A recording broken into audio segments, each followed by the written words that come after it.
Hi. இந்த வீடியோவில் நம்ம பார்க்க இருக்க கொஷின் வந்து கேட் 2019 கொஷின் நம்பர் 39. வீடியோவை நான் பாஸ் பண்ணிட்டு கொஷினை படித்து பார்த்துங்க. ஓகே, இந்த கொஷினை என்ன சொல்கிறேன் அப்படின்னா, ஒரு வெசல் இருக்குது, அதோட வால்யூம் வந்து 1 மீட்டர் கியூப். அதில் வந்து ஸ்டீம் இருக்குது. அந்த ஸ்டீமோட குவாலிட்டி வந்து 0.5 அண்ட் இந்த வெசலோட இனிஷியல் வால்யூம் வந்து 1 மீட்டர் கியூப் அப்படின்னு சொல்லியிருக்காங்க. அண்டு டைம் ஆக ஆக இந்த வெசல் வந்து ஹீட் லாஸ் பண்ணுது at a constant rate of Q அப்படின்னு சொல்லியிருக்காங்க. அப்புறம் வந்து அந்த 180 டிகிரி செல்சியஸில் வந்து ஸ்டீம் அண்ட் வாட்டரோட ப்ராப்பர்ட்டிஸ், தெர்மோடைனமிக் ப்ராப்பர்ட்டிஸ் எல்லாம் கொடுத்துருக்காங்க. ஸோ இந்த டேட்டாஸ் பேஸ் பண்ணி அந்த rate of Q heat loss, அந்த Q வந்து கிலோஜூல் பர் ஹவரில் வந்து கேல்குலேட் பண்ண சொல்லியிருக்காங்க.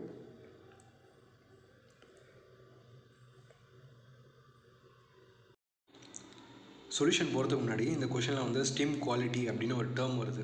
ஸோ ஸ்டீம் குவாலிட்டினா என்ன, அதோட சிக்னிஃபிகன்ஸ் என்னன்னு முதல்ல பார்த்துடலாம். ஸோ ஸ்டீம்னா என்னென்னு பார்த்தோன்னா, வேப்பர் ஆஃப் வாட்டர். அது வாட்டர் வந்து அதோட பாயிலிங் பாயிண்ட் ரீச் ஆனதுக்கப்புறம் அதுக்கு கொடுக்கக்கூடிய எனர்ஜியை வந்து எடுத்துக்கிட்டு ஸ்டீமாக கன்வெர்ட் ஆகுது. அதே போல் ஸ்டீம் வந்து அந்த சேம் எனர்ஜியை லூஸ் பண்ணும்போது திரும்ப வந்து வாட்டர் ஆகுது. ஓகேவா? ஸோ எனர்ஜி நம்ம கொடுக்கும்போது வாட்டர் வந்து ஸ்டீமாக மாறுது. அதே ஸ்டீம் வந்து எனர்ஜியை வந்து லூஸ் பண்ணுச்சுன்னா அது வந்து அகெயின் வந்து வாட்டராக மாறுது. அண்டு இந்த ஸ்டீம் அண்ட் வாட்டர் அதோட சேச்சுரேஷன் கண்டிஷன்ஸில் இருந்ததுன்னா, அதாவது வந்து ஒரு பர்டிகுலர் ப்ரெஷர் வந்து பாயிலிங் பாயிண்டில் இருந்தாவோ, இல்லை வந்து பர்டிகுலர் டெம்பரேச்சரில் வந்து வேப்பர் ப்ரெஷரில் இருந்தாவோ அதை வந்து சேச்சுரேட்டட் கண்டிஷன் சொல்லுவோம். ஸோ அந்த சேச்சுரேஷன் கண்டிஷன்ஸில் இருக்கும்போது அந்த ஸ்டீம் வந்து சேச்சுரேட்டட் ஸ்டீம்னும், வாட்டரை வந்து சேச்சுரேட்டட் வாட்டர் அப்படின்னும் சொல்லுவோம். ஓகேவா? ஸோ அப்போ அந்த சேச்சுரேட்டட் வாட்டரை சேச்சுரேட்டட் ஸ்டீமாக கன்வெர்ட் ஆகும்போது தேவைப்படுற எனர்ஜியை வந்து லேட்டன்ட் ஹீட் அப்படின்னு சொல்லுவோம். இங்கே நடக்கிற ப்ராசஸ் வேப்பரைசேஷனால் அந்த எனர்ஜி பேர் வந்து latent heat of vaporisation. Okay, so ஸ்டீம்னா என்னென்னு பார்க்குறோம். அடுத்து ஸ்டீம் குவாலிட்டி அப்படின்னா என்னென்னு பார்த்தோன்னா, அதுக்கு முன்னாடி இதோட சிக்னிஃபிகன்ஸ், ஸ்டீம் குவாலிட்டி வந்து எந்த இடத்துல வந்து நம்ம இண்டஸ்ட்ரியில் வந்து யூஸ் பண்ணுவோம், எதுக்கு நம்மளுக்கு அது தேவை அப்படின்னு பார்த்தோன்னா, நம்ம வந்து ஸ்டீம் வந்து முதல்ல பார்த்திங்கன்னா இங்கே எப்படி ப்ரொடியூஸ் பண்ணுவோன்னா, ஒரு பாய்லரில் ப்ரொடியூஸ் பண்ணுவோம். எதர் கோல் இல்லை வந்து ஏதாவது ஃபியூல் யூஸ் பண்ணி, பயோமாஸ் இல்லை வந்து ஃபர்னஸ் ஆயில் இல்லை டீசல் ஏதோ ஒரு ஃபியூல் யூஸ் பண்ணி அந்த ஃபியூலை வந்து பேர்ன் பண்ணும்போது அந்த அதுலேருந்து வரக்கூடிய எனர்ஜியை வந்துட்டு எக்ஸோதெர்மிக் எனர்ஜியை எடுத்துக்கிட்டு வாட்டர் வந்து ஹீட் பண்ணி நம்ம வந்து ஸ்டீமாக கன்வெர்ட் பண்ணுவோம். ஸோ பாய்லரில் வந்து பார்த்தோன்னா வாட்டர் கொடுப்போம், அந்த வாட்டர் வந்து ஸ்டீமாக கன்வெர்ட் ஆகிட்டு வெளில வரும். ஸோ இந்த ஸ்டீம் வந்து பார்த்திங்கன்னா எதர் ஃபார் எலக்ட்ரிசிட்டி, இது வந்து டர்பைனை வந்து ரன் பண்ணிவிட்டு அந்த டர்பைன்லேருந்து நமக்கு வந்து எலக்ட்ரிசிட்டி கிடைக்கும். இல்லைனா ப்ராசஸில் நமக்கு தேவைப்படுற ஹீட் எனர்ஜி ஆர் தெர்மல் எனர்ஜிக்கு வந்து நம்ம வந்து இந்த ஸ்டீம் வந்து நம்ம யூஸ் பண்ணிக்கலாம். ஸோ இது வந்து அதனால் வந்து ஸ்டீம் வந்து ப்ரிடாமினண்ட்டாக எல்லா இண்டஸ்ட்ரியும் வந்து நம்ம பார்க்கலாம். அண்டு இந்த ஸ்டீமோட அப்ளிகேஷன்ஸ் வந்து நம்ம ஒரு ப்ராசஸ் இன்ஜினியராக எந்தெந்த இடத்துல வந்து ஸ்டீமை கவனிக்கணும் அப்படின்னு பார்த்தோன்னா, ஃபஸ்ட்டு பாய்லரில் ஸ்டீம் அங்கே தான் வந்து ப்ரொடியூஸ் ஆகுது. ஸோ அங்கே பாய்லர் எடுக்கும்போது நம்ம கொடுக்கக்கூடிய எனர்ஜி, இப்போ வந்து கோல் எடுத்து ஃபயர் பண்ணுறோம் அப்படின்னா அந்த கோல் கொடுக்கக்கூடிய எனர்ஜி வந்து டோட்டலாக வந்து அந்த ஸ்டீம் வந்து அப்சர்வ் பண்ணுதா, இல்லை வந்து லாஸஸ் எங்கே நடக்குது, ஸோ அந்த பாய்லரோட எஃபிஷியன்சி வந்து எப்படி இன்க்ரீஸ் பண்ணலாம். ஸோ அந்த இடத்துல வந்து இந்த ஸ்டீமோட டேட்டாலாம் வச்சு நம்ம வந்து கேல்குலேஷன் பண்ணலாம். அடுத்து வந்து இப்போ ஒரு ஹீட் எனர்ஜி, ஃபார் எக்ஸாம்பிள் வந்து ஒரு டிஸ்டிலேஷன் காலம் வந்து ரீபாய்லர் இருக்குன்னு வச்சுப்போம். ஸோ அந்த ரீபாய்லருக்கு எவ்வளோ வந்து ஹீட் டியூட்டி தேவைப்படுது, ஸோ அப்போ வந்து அங்கே எவ்வளோ வந்து நம்ம ஸ்டீம் கொடுக்கணும் அப்படின்ற விஷயத்தை கேல்குலேட் பண்ணுறதுக்கு வந்து நம்மளுக்கு வந்து ஸ்டீம் ரிலேட்டட் கேல்குலேஷன்ஸ்லாம் வந்து தேவைப்படும். அதோட மெயினாக எந்த இடத்துல தேவைப்படும்னு பார்த்தோன்னா, இந்த டிஸ்ட்ரிபியூஷன் லைன் பாய்லர்லேருந்து எதிர அந்த டர்பைன் அவர் வந்து ஹீட் ரிசோர்ஸஸ் இல்லையா, ஹீட் எக்ஸ்சேஞ்சஸ்க்கு வரும்போது அந்த டிஸ்ட்ரிபியூஷன் லைனில் வந்து என்ன ஆகும் அப்படின்னு பார்த்தோன்னா, ஃபார் எக்ஸாம்பிள் ஒரு பைப்லைன் இருக்குன்னு வச்சுப்போம். இந்த பைப்லைனில் வந்து பார்த்தோன்னா ஸ்டீம் வந்து ஃப்ளோ ஆகிட்டு இருக்கு. என்ன ஆகும்னு பார்த்தோன்னா, ஏற்கனவே நம்ம இங்கே பார்த்த மாதிரி ஸ்டீம் வந்து எனர்ஜியை கொடுத்துச்சுன்னா அது வாட்டர் ஆகும். ஸோ அப்போ இந்த பைப்லைனுக்கு வெளில வந்து அட்மாஸ்பியரிக் ஏர் இருக்கும். ஃபார் எக்ஸாம்பிள் வந்து உள்ளே இருக்க ஸ்டீமோட டெம்பரேச்சர் வந்து 180 டிகிரி செல்சியஸ் அப்படின்னு வச்சுப்போம். வெளில இருக்க அட்மாஸ்பியரிக் ஏரோட டெம்பரேச்சர் வந்து 35 டிகிரி செல்சியஸ்னு வச்சுப்போம். ஸோ இப்போ வந்து ஸ்டீம் வந்து ஹையர் எனர்ஜியில் இருக்குது, அட்மாஸ்பியரிக் ஏர் வந்து ஸ்டீம் வந்து ஹையர் டெம்பரேச்சரில் இருக்குது 180 டிகிரி செல்சியஸ், அண்ட் அட்மாஸ்பியரிக் ஏர் வந்து 35 டிகிரி செல்சியஸ் கம்மியான டெம்பரேச்சரில் இருக்கும்போது என்ன ஆகும்னா, ஹீட் ட்ரான்ஸ்ஃபர் வந்து ஸ்டீம்லேருந்து வெளில இருக்க அட்மாஸ்பியருக்கு நடக்கும். ஸோ அப்போ வந்து இந்த ஸ்டீம் வந்து எனர்ஜியை லூஸ் பண்ணும்போது என்ன ஆகும்னா அது வந்து வாட்டராக கன்வெர்ட் ஆகும். ஸோ இந்த ஸ்டீம் லைனில் பார்த்தோன்னா ஸ்டீமோடு சேர்ந்து வாட்டர் வந்து கேரி ஆகும். சம்டைம்ஸ் அந்த ஸ்டீம் லைன் வந்து இப்போ சப்போஸ் வந்து ஒரு எலிவேஷன் ரைஸ் ஆகுது அப்படின்னு பார்த்தோன்னா, அப்படி அந்த மாதிரி சுச்சுவேஷன் வரும்போது என்ன ஆகும்னா, இந்த வாட்டர் எல்லாமே போயிட்டு இந்த எல்போவில் வந்து அக்யூமுலேட் ஆக ஆரம்பிக்கும். ஸோ இங்கே வந்து டோட்டலாக வாட்டர் வந்து அக்யூமுலேட் ஆகும்போது இந்த வாட்டர் வந்து இங்கே ப்ரொடியூஸ் ஆகுது இல்லையா, இந்த ரேட் வந்து அதிகமாக என்ன ஆகும்னா, ஸ்டீம் வரும்போது அந்த ஸ்டீமோட ஃப்ளோவை வந்து இந்த வாட்டர் வந்து பிளாக் பண்ணும். ஸோ அப்படி பிளாக் பண்ணும்போது இதனால வந்து அந்த ஸ்டீம் லைன் வந்து ரப்சர் ஆகக்கூடிய சான்சஸ் இருக்குது. அண்டு இண்டஸ்ட்ரியில் பார்த்திங்கன்னா வந்து ஸ்டீம் ஹேமரிங்னு இந்த எஃபெக்ட் பேர் சொல்லுவாங்க. ஸோ ஸ்டீம் ஹேமரிங் அப்படின்னு பார்த்தீங்கன்னா, அந்த கண்டென்ஸ் ஆகக்கூடிய வாட்டர், அந்த ஸ்டீம் லைனில் இருக்கக்கூடிய கண்டென்ஸ்டு வாட்டர் வந்து அந்த ஸ்டீமோட ஃப்ளோ வந்து பிளாக் பண்ணும்போது ஸ்டீம் வந்து அந்த ஃபோர்ஸை வந்து அந்த வாட்டர் ஹிட் பண்ணோம். ஸோ அதனால வந்து அந்த வாட்டர் போய்ட்டு வந்து அந்த பைப்பில் வந்து எங்கெல்லாம் வந்து தேங்குதோ அந்த இடத்துல வந்து ஒரு ஹேமரிங் சவுண்ட் வந்து ஒன்று கொடுக்கும். ஸோ அது வந்து ஸ்டீம் ஹேமரிங் அப்படின்னு சொல்லுவாங்க. ஸோ இப்படி இருக்குன்னா அந்த பைப் லைன் அதோட சப்போர்ட் ஸ்ட்ரக்சர்ஸ் எல்லாமே வந்து ஃபெயிலியர் ஆகிறதுக்கு சான்சஸ் இருக்குது. ஸோ வந்து நம்மளுக்கு ஆஸ் அ ப்ராசனியரோ இல்லை வந்து இண்டஸ்ட்ரியில் வந்து என்ன டிசைன் பண்ணுவோம் அப்படின்னா, ஒரு ட்ரிப் லெக்னு ஒரு செட்டப், ஒரு சின்ன பைப் லைன் வந்து இங்கே போட்டுட்டு இந்த ட்ரிப் லெக் வந்து பார்த்தோன்னா அதுலேருந்து இன்னொரு சின்ன லைன் வந்துட்டு ஒரு இன்ஸ்ட்ருமெண்ட்டுக்கு வரும். அது பேர் வந்து ஸ்ட்ரீம் ட்ராப் அப்படின்னு சொல்லுவோம். இந்த ஸ்ட்ரீம் ட்ராப் என்ன பண்ணும் அப்படின்னு பார்த்தோன்னா, இங்கே கலெக்ட் ஆகுது இல்லையா, அந்த ஸ்டீம் லைனுக்குள்ளே கண்டென்ஸ் ஆகிற வாட்டர் எல்லாமே வந்து இங்கே அக்யூமுலேட் ஆகும். அக்யூமுலேட்டடு இந்த ஸ்டீம் ட்ராப்போட பிரின்சிபல் என்னென்னு பார்த்தோன்னா, இது வந்து அந்த கண்டென்சேட் வாட்டரை மட்டும் வெளில அனுப்பும், ஸ்டீமை வந்து வெளில அனுப்பாது. ஸோ இதனால வந்து நம்ம வந்து அந்த உள்ள கலெக்ட் ஆகக்கூடிய வாட்டரை வந்து நம்ம வந்து ஈஸியாக வெளில எடுக்க முடியும். ஸோ இது போல் வந்து நிறையா கேல்குலேஷன்ஸ்க்கு வந்து நம்ம வந்து ஸ்டீம் அண்ட் அதை பற்றி வந்து நிறையா தெரிஞ்சிருக்க வேண்டிய அவசியம் வந்து ஆஸ் எ கெமிக்கல் இன்ஜினியராக இருக்குது. ஓகே, இது எதுக்கு சொன்னோன்னா, இந்த ஸ்டீம் குவாலிட்டி இந்த டேர்ம் இருக்கு இல்லையா, இது எதுக்கு நம்ம தெரிஞ்சுக்கணும் அப்படின்னு பார்த்தோன்னா, அதுக்கு இந்த ஸ்டீம் குவாலிட்டினா என்ன அப்படின்னு பார்த்தோன்னா, amount of saturated steam in a mixture of saturated steam plus saturated water. அதாவது இப்போ உதாரணத்துக்கு இந்த பைப்லைனில் வந்து ஸ்டீம் அண்ட் சேச்சுரேட்டட் வாட்டர் இருக்குது இல்லையா, இந்த டோட்டல் குவான்டிட்டியில் எவ்வளோ அமௌண்ட் வந்து சேச்சுரேட் ஸ்டீமாக இருக்குது, ஸ்டீம் மட்டும் இருக்குது அப்படின்னு சொல்கிறது வந்து ஸ்டீம் குவாலிட்டி அப்படின்ற டேர்ம் யூஸ் பண்ணுறோம். So steam quality is equal to amount of saturated steam divided by the total sum of saturated steam plus saturated water. Okay, இப்போ வந்து நம்ம எக்ஸாம்பிளில் பார்த்தோன்னா வந்து ஒரு வெசல் இருக்குது. அந்த வெசலில் வந்து ஒரு சர்டன் அமௌண்ட் வந்து லிக்விட் வாட்டராக இருக்குது அண்டு சர்டன் அமௌண்ட் வந்து ஸ்டீமாக இருக்குது. ஸோ இது வந்து வெயிட்டில் எடுத்தோம்னா weight of steam divided by weight of water plus weight of steam. இதுதான் வந்து உள்ளே இருக்க ஸ்டீமோட quality. So suppose for example வந்து உள்ளே வந்து கம்ப்ளீட்டாக ஸ்டீம் மட்டும் தான் இருக்குது அப்படின்னா, இந்த WW அந்த வெயிட் ஆஃப் வாட்டர் வந்து 0ன்னு இருக்கும். ஸோ WS/WS வந்து 1. ஸோ அதாவது வந்து ஒன்லி சேச்சுரேட்டட் ஸ்டீம் மட்டும் இருந்தது அப்படின்னா குவாலிட்டி வந்து 1 இருக்கும். இஃப் சப்போஸ் ஃபுல்லாக டோட்டலாக சேச்சுரேட்டட் வாட்டர் இருந்தது அப்படின்னா அங்கே எதுவுமே ஸ்டீம் இருக்காது. ஸோ குவாலிட்டி வந்து 0. ஸோ அப்போ வந்து நம்ம கொஷினில் வந்து பார்த்திங்கன்னா வந்து குவாலிட்டி வந்து 0.5 அப்படின்னு சொல்லியிருக்காங்க. ஸோ அப்போ 0.5 அப்படின்னா என்ன அர்த்தம்னா 50% வந்து சேச்சுரேட் ஸ்டீம் இருக்குது அண்ட் 50% வந்து இந்த வெசலில் வந்து சேச்சுரேட் வாட்டர் இருக்குது. ஓகேவா? இப்போ சொல்யூஷனுக்குள்ளே போவோம். ஸோ கொஷின் என்ன சொல்லியிருக்கேன் அப்படின்னா, ஒரு வெசல் இருக்குது, V is equal to 1 m3, அதோட வால்யூம் வந்து 1 m3 இருக்குது, உள்ளே வந்து ஸ்டீம் இருக்குது அப்படின்னு சொல்லியிருக்காங்க. அண்ட் அந்த ஸ்டீமோட குவாலிட்டி வந்து 0.5 அப்படின்னு சொல்லியிருக்காங்க. ஸோ அதனால் வந்து உள்ளே வந்து ஸ்டீமோடு சேர்ந்து வாட்டரும் இருக்கும்னு நமக்கு தெரியுது. அண்ட் ஆஃப்டர் 10 hours வந்து இந்த ஸ்டீமோட குவாலிட்டி வந்து 0.1 வந்து ட்ராப் ஆகுது அப்படின்னு சொல்லியிருக்காங்க. ஸோ நம்ம ஏற்கனவே பார்த்தோம், ஸ்டீமோட குவாலிட்டி 1 அப்படின்னா வந்து கம்ப்ளீட்டாக ஸ்டீம் மட்டும் தான் இருக்குது. அண்ட் ஸ்டீமோட குவாலிட்டி 0 அப்படின்னா வந்து கம்ப்ளீட்டாக வாட்டர் மட்டும் தான் இருக்குது. ஸோ அது 1 to 0 ட்ராப் ஆகும்போது கம்ப்ளீட்டாக ஸ்டீம் வந்து வாட்டராக கன்வெர்ட் ஆகுது. ஸோ அப்போ இங்கே வந்து 0.5லேருந்து 0.1 வரும்போது ஒரு சர்டன் அமௌண்ட் ஆஃப் ஸ்டீம் வந்து வாட்டராக வந்து கண்டென்ஸ் ஆகுது. ஸோ அதனால தான் வந்து இந்த ஸ்டீம் குவாலிட்டி வந்து 0.1 ட்ராப் ஆகுது. ஸோ அப்போ வந்து அந்த வாட்டரோட லெவல் வந்து ஆஃப்டர் 10 hours வந்து ரைஸ் ஆகிருக்கும். ஓகே, நம்ம இந்த இனிஷியல் கண்டிஷனை வந்து A அப்படின்னு வச்சுப்போம் அண்டு ஃபைனல் கண்டிஷனை வந்து B அப்படின்னு வச்சுப்போம். இப்போ அடுத்து நமக்கு என்ன தெரியும் அப்படின்னு பார்த்தோம்னா அந்த ஸ்டீம் குவாலிட்டி இருக்கு இல்லையா, அது வந்து 0.5 அப்படின்னு தெரியும், which is equal to weight of steam divided by weight of steam plus weight of water. இது எல்லாமே வந்து அட் இனிஷியல் கண்டிஷன்ஸ் ஏக்கு நான் பண்ணுறேன்.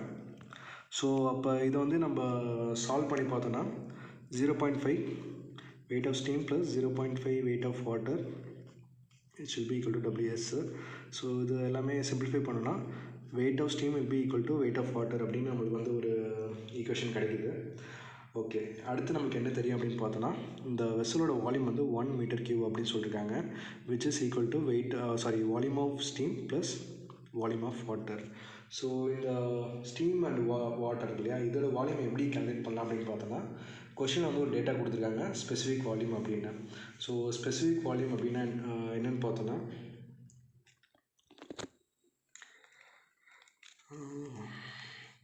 இது யூனிட் வந்து metre cube per KG. Okay, அதுக்கு முன்னாடி இந்த ஸ்பெசிஃபிக்ன்ற டேர்ம் இருக்கு இல்லையா, இந்த டேர்ம் எங்கே வந்தாலும் அது வந்து ஒரு சர்டைன் அமௌண்ட்டுக்கு இந்த ப்ராப்பர்ட்டி எவ்வளோ இருக்குது அப்படின்னு சொல்லும். இப்போ ஃபார் எக்ஸாம்பிள் வந்து ஸ்பெசிஃபிக் ஹீட் அப்படின்னு வந்ததுன்னா ஒரு 1 kg ஆஃப் சப்ஸ்டன்ஸ்க்கு வந்து எவ்வளோ ஹீட் தேவைப்படுது. ஸோ இப்போ இங்கே ஸ்பெசிஃபிக் வால்யூம் வரும்போது 1 kg ஆஃப் சப்ஸ்டன்ஸ் வந்து எவ்வளோ வால்யூம் இருக்கும். ஸோ அப்போ அந்த ஸ்பெசிஃபிக்ன்ற டேர்ம் வந்து ஏதோ ஒரு சர்டைன் அமௌண்ட்டுக்கு அந்த பர்டிகுலர் ப்ராப்பர்ட்டி வந்து எவ்வளோ இருக்கும் அப்படின்னு சொல்லுவோம். ஸோ இங்கே வந்து ஸ்டீமுக்கு வந்து சொல்லும்போது அது அதை வந்து ஜீனை டினோட் பண்ணிருக்காங்க. ஸ்டீமோட ஸ்பெசிஃபிக் வால்யூம் வந்து VG is equal to 0.19405 and வாட்டரை வந்து விஎஃப்னு டிஃபைன் பண்ணிருக்காங்க. அதோட வேல்யூ வந்து 0.001127 metre cube per KG. Okay, so இப்போ வந்து நம்மளுக்கு ஸ்பெசிஃபிக் வால்யூம் கிடச்சிச்சு, அதாவது 1 kg எவ்வளோ மீட்டர் கியூப் இருக்குன்னு தெரிஞ்சது. அப்போ வந்து நம்மளுக்கு என்ன தேவைப்படுதுன்னா அந்த WS கேஜி எவ்வளோ இருக்கும் அது பார்த்தோன்னா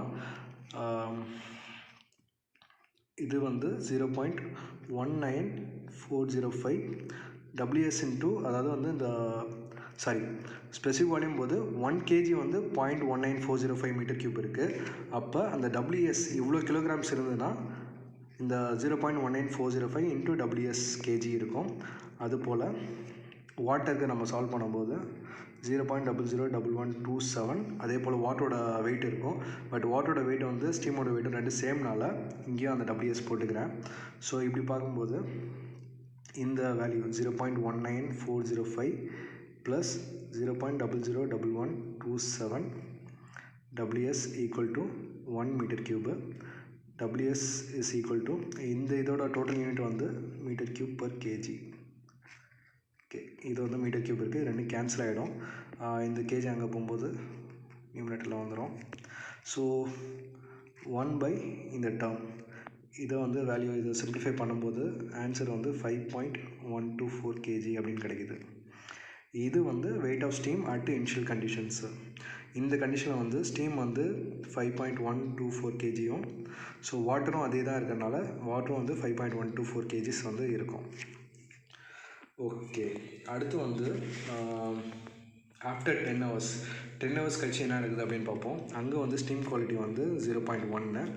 ஸோ அந்த கண்டிஷனில் வந்து பார்த்தோன்னா ஸ்டீம் வந்து வெயிட் WSன்னு வச்சுட்டு அண்ட் வாட்டரோட வெயிட் WWன்னு வச்சுட்டு இதை கால்குலேட் பண்ணோன்னா WS will be equal to 0.1 WS plus 0.1 WW and 0.9 WS will be equal to 0.1 WW or else 9 WS will be equal to WW. Okay, அதாவது என்னென்னா ஸ்டீமோட வெயிட்லேருந்து 9 times வந்து வாட்டரோட வெயிட் இருக்குது. ஓகேவா? ஓகே, வேறு என்ன, அது போல் வந்து சேம் இங்கேயும் வந்து வால்யூம் வந்து 1 மீட்டர் கியூப் தான். ஸோ இதே சிமிலர் ப்ரொசீஜர் யூஸ் பண்ணி WS அண்ட் WW எவ்வளோ நம்ம வந்து கால்குலேட் பண்ணிக்கலாம் ஆஃப்டர் 10 hours. ஆர்எல்ஸ் வேறு என்ன பண்ணலாம் அப்படின்னு பார்த்தோன்னா நம்மளுக்கு இனிஷியலாக வந்து எவ்வளோ வெயிட் இருக்குன்னு நமக்கு தெரியும். அதாவது ஸ்டீம் வந்து 5.124 kgs, வாட்டர் வந்து சேம் வெயிட் இருக்குது. ஸோ டோட்டலாக வந்து பார்த்தோன்னா 5.124 + 5.124 வந்து 10.248 kgs இருக்குது. ஸோ இங்கேயும் வந்து ஆஃப்டர் 10 hours அதே வெயிட் தான் இருக்க போகுது. ஸோ அப்போ வந்து அங்கே வந்து WW ப்ளஸ் வந்து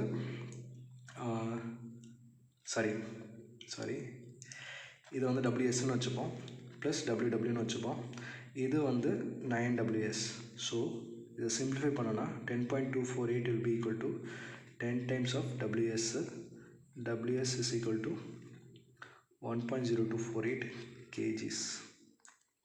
ஓகே, ஸோ இப்போ வந்து இனிஷியலாக 5.124 kgs இருந்தது. இப்போ வந்து 1.024 kgsஸாக வந்து ஸ்டீமோட அமௌண்ட் வந்து ட்ராப் ஆகிருக்கு.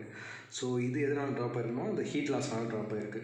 ஸோ எவ்வளோ அமௌண்ட்டு ட்ராப் ஆகிருக்கு அப்படின்னு பார்த்தோன்னா, இனிஷியலாக வந்து 5.124 மைனஸ் 1.0248 எல்லாமே கேஜிஸில் is equal to 2 9 9. ஸோ இந்த 4 kgs ஆல்மோஸ்ட் 4 kg ஸ்டீம் வந்து கண்டென்ஸ் ஆகிருக்கு. ஸோ இந்த 4 kg ஸ்டீம் கண்டென்ஸ் ஆகிறதுக்கு எவ்வளோ ஹீட் வந்து கொடுத்துருக்கோம் அப்படின்னு பார்த்தோன்னா, அதுக்கு வந்து 2 டேட்டா கொடுத்துருக்காங்க. ஸ்பெசிஃபிக் என்தால்பி, இதுவும் அட் 180 டிகிரி செல்சியஸில். ஸோ ஸ்டீமோட ஸ்பெசிஃபிக் என்தால்பி வந்து ஹெச்ஜின்னு டிஃபைன் பண்ணியிருக்காங்க. இதோட value 2778.2 kilo joules per KG. And வாட்டரோட வந்து ஹெச்எஃப்னு சொல்லியிருக்காங்க. அதோட வேல்யூ வந்து 763.21 kilo joules per KG. So இப்போ வாட்டர் வந்து 763 இருக்குது அண்டு ஸ்டீம் வந்து 2778 இருக்குது அப்படின்னா, அந்த அதே 180 டிகிரி இருக்கும்போது ஸோ இந்த டிஃப்ரென்ஸ் இருக்கு இல்லையா, இதுதான் வந்து லேட்டன்ட் ஹீட்டு. அதாவது அந்த 2700 மைனஸ் 700 வந்து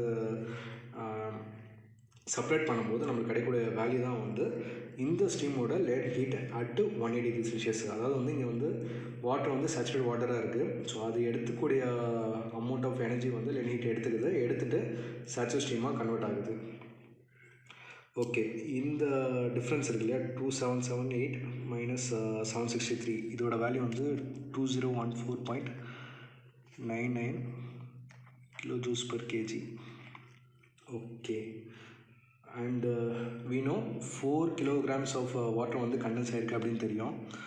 ஸோ டோட்டலாக எவ்வளோ எனர்ஜி வந்து லாஸ் பண்ணிருக்கு அப்படின்னு பார்த்தோன்னா,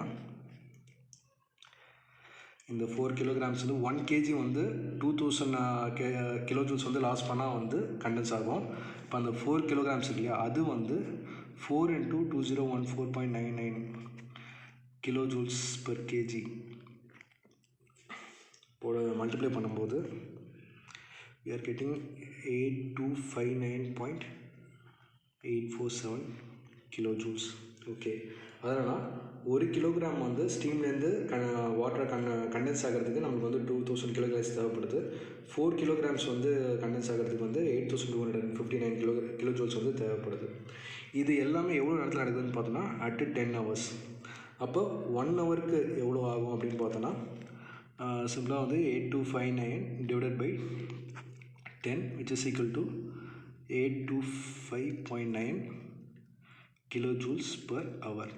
இங்கே வந்து கிலோகிராம்ஸ் அண்ட் கிலோகிராம்ஸ் கேன்சல் ஆகிடும். ஓகே, ஸோ இதுதான் வந்து இந்த கொஷினோட ஃபைனல் ஆன்சர். ஓகே, இந்த ஃபார்மேட் இது போல் வந்து சொல்யூஷன் டேரெக்டாக வந்து சால்வ் பண்ணுறது ஓகேவா, இல்லை வந்து ப்ரீவியஸாக நான் வந்து பவர் பாயிண்ட் வந்து ரெடி பண்ணி போட்டுட்டு இருந்தேன், எது பெட்டராக இருக்குன்னு உங்களோட ஃபீட்பேக் கொடுங்க. அண்ட் இது போல் வேறு ஏதாவது கொஷின் வந்து சால்வ் பண்ணணும்னு தோணுச்சுன்னா கமெண்ட்டில் மென்ஷன் பண்ணுங்கள். பை.